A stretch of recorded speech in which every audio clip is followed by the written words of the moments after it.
Hey everybody, this is Minion Soldier, and this is a Piracy Show. Now, with today's show, I was kind of just messing around with the Cutlass, because Cutlass is kind of one of the things I wanted to talk about. One of the other things I wanted to talk about, and actually, I think it's going to be pretty much, yeah, the first topic is going to be, a while ago, I think it was 10 for the Chairman number 78, 3 weeks ago. I'll put the link in the description. But Chris Roberts was asked a question about NPC Crews, and obviously he said that there was going to be some kind of a limitation. Now, we all knew that. I mean, it would be so unbalanced if people could just go out and say buy 10 game packages with Hornets on them, and so everyone was flying around with 10 Hornet wingmen. I mean, imagine the server load, the graphical load from that. I mean, it would be insane. So, limiting that makes sense. But one of the things that I was thinking about while I was messing around with the Cutlass here was, what if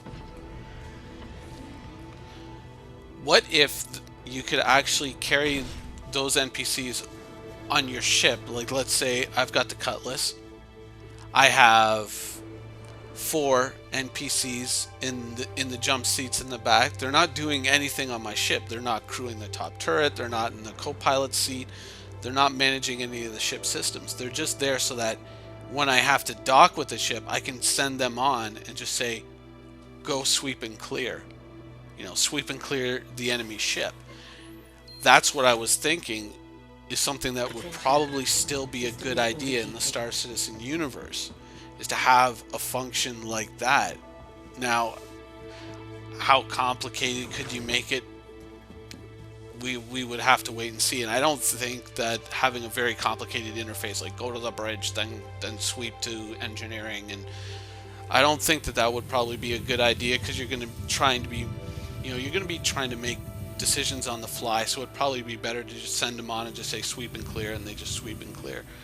But even for regular players, even if you're not a pirate, I think it would still be a good idea, because, when you factor in death of a spaceman,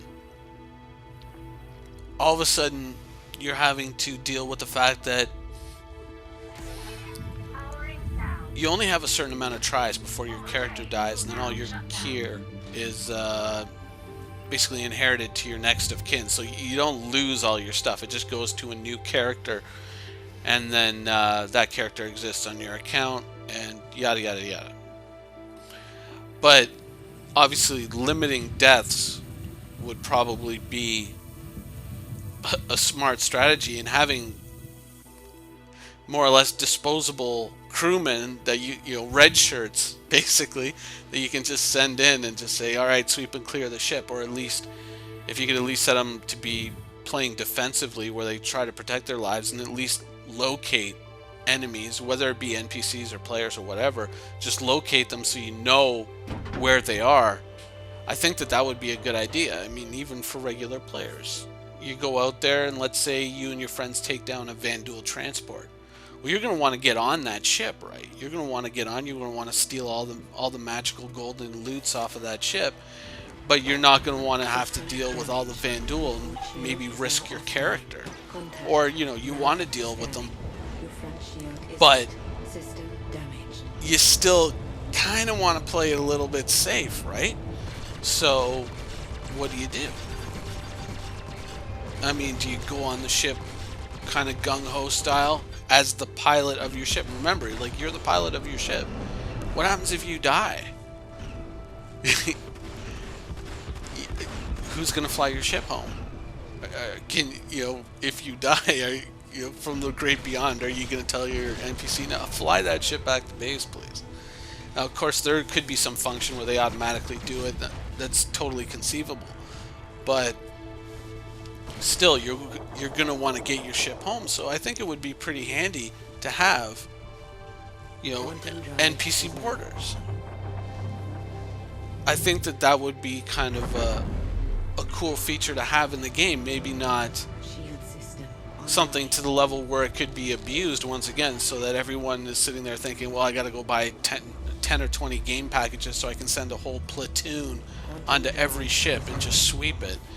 But I think that having those functions separate, say having only a certain amount of ships that your NPCs can pilot.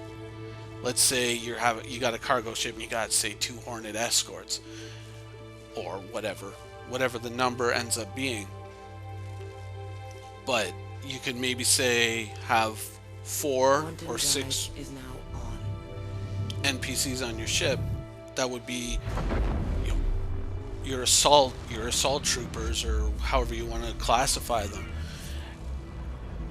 And not even to the point where people would have to buy game packages, but where they could just go and they could go to a space station and hire people and say, you know, certain people are good at manning engineering stations, certain people are good at manning turrets, and some people are just good at straight up gunfights and ship assaults.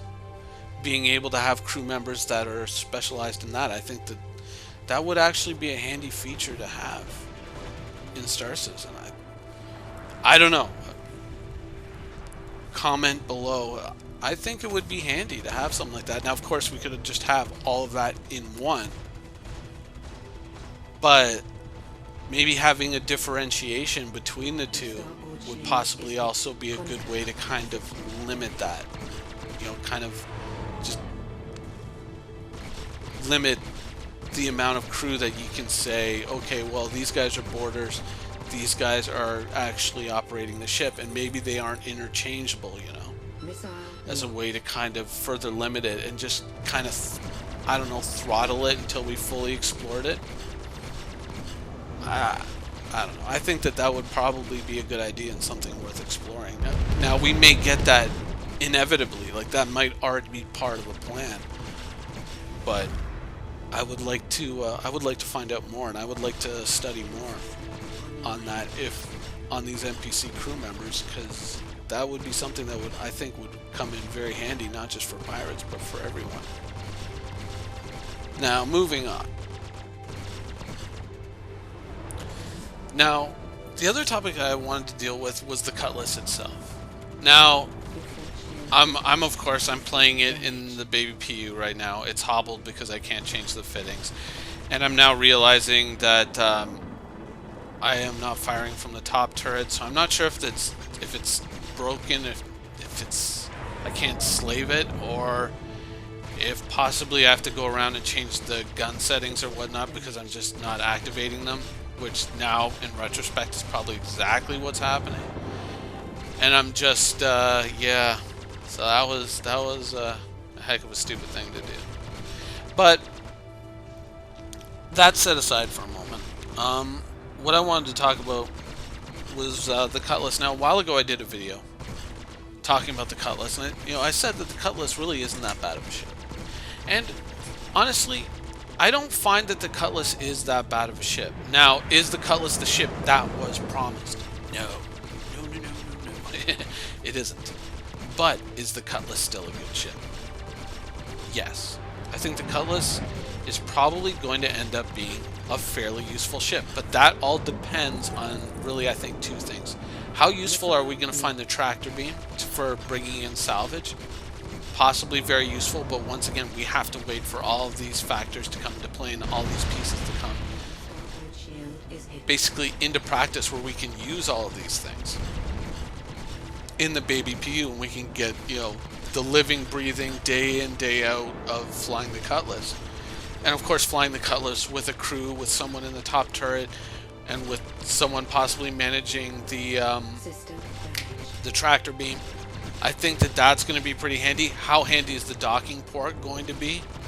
Now, in this video, there's a bunch of parts where it jumps around, and that's to edit out the fact that every time I got out of the pilot seat and tried to go around and do stuff, like go out and deactivate a station or whatnot, I was just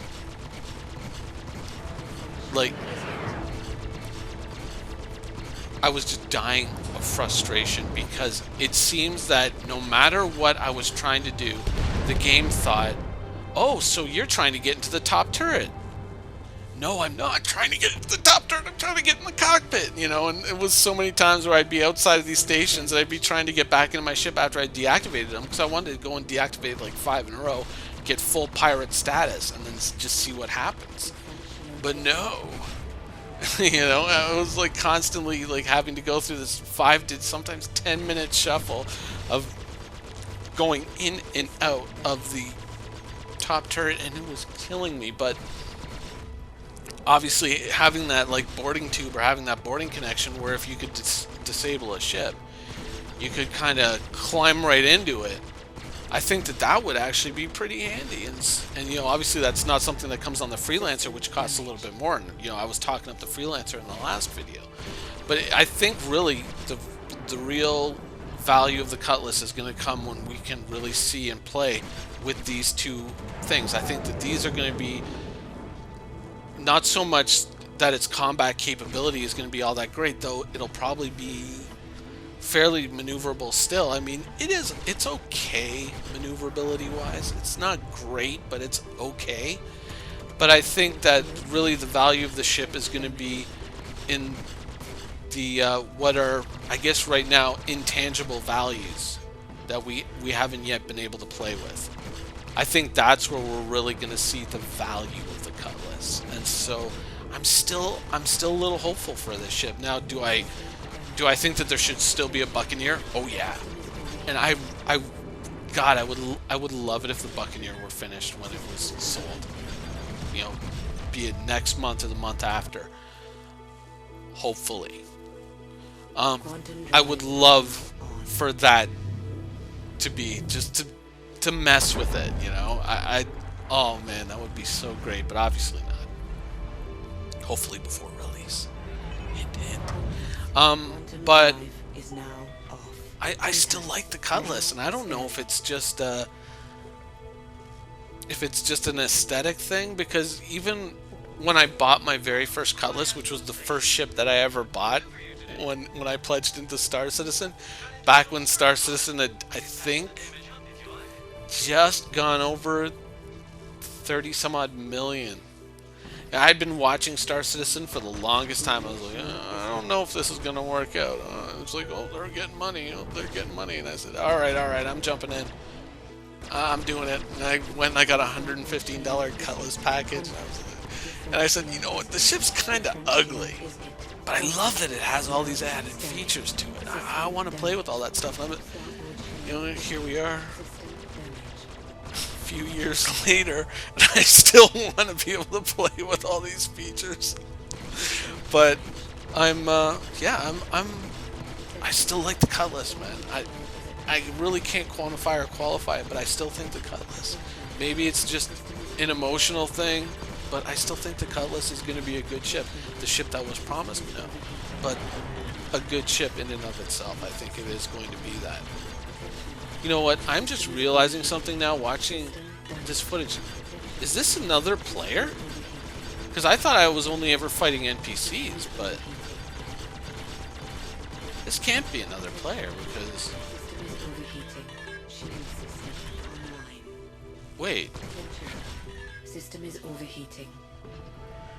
Did he just take off? Did he just warp away? System damaged. Was that another dude? Well, hey man, I was just trying to get repairs. You know, I'm happy to live and let live. I mean, I am a bad guy, but I'm happy to live and let live, dude. But wow, that's kind of crazy. Cutlass, who knew? Anyways, but yeah, like I still like the Cutlass. There is one little thing though. When I was making this video, that, oh my God, did it ever piss me off? Let me just fast forward to that, because all I'm doing here is I'm just trying to basically land the ship and teach myself to land the ship without using any kind of assisted landing. I'm just forcing myself to learn things, you know, the hard way. Just so, I don't know. It's in my DNA. But I do pull off the landing. I'll just put in the landing right here, and then we'll move along. Come on. Come on. Obviously, if that guy had stuck around and I had tried to land the ship. This would have ended badly, but you know, just getting used to this thing. I haven't flown a Cutlass in months and months and months, so there was a little bit of getting used to it. Landing I really do need to play in the baby PU more. I really, really do. Anyways, let's move on. So I'm back to my shenanigans, you know. I'm back to my shenanigans. I'm shutting down stations. And I thought, you know what? This whole video, and there's a whole bunch that I basically just cut out. There was a bunch of stations that I deactivated and a bunch of NPCs that I had shot down and blah, blah, blah.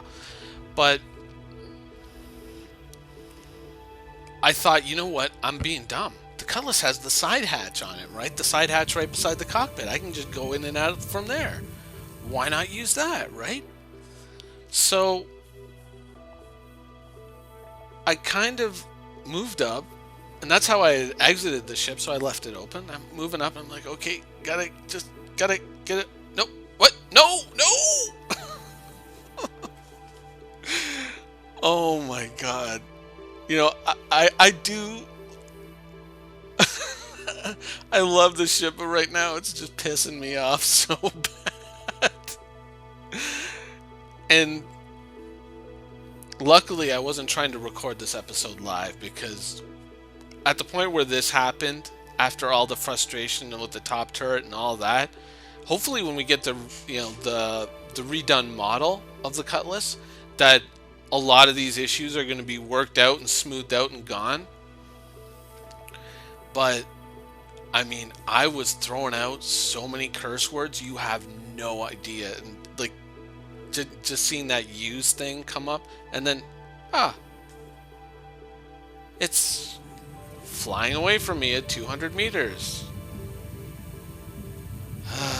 I mean, I was laying down so many curse words at this point, and I was just losing my freaking mind, and I was just so angry. Oh shit. Oh yeah. Yeah. So Cutlass, possibly a ship to look forward to. Possibly not. But yeah, I really want to see the remodel of the Cutlass. I really, really do. And I'm still bullish on the ship. Anyways, that has been the Piracy Show for this week. I hope you enjoyed it, and thanks for watching. And now I'm just going to quit the game out of frustration like a bitch. Enjoy! Quantum travel initiated.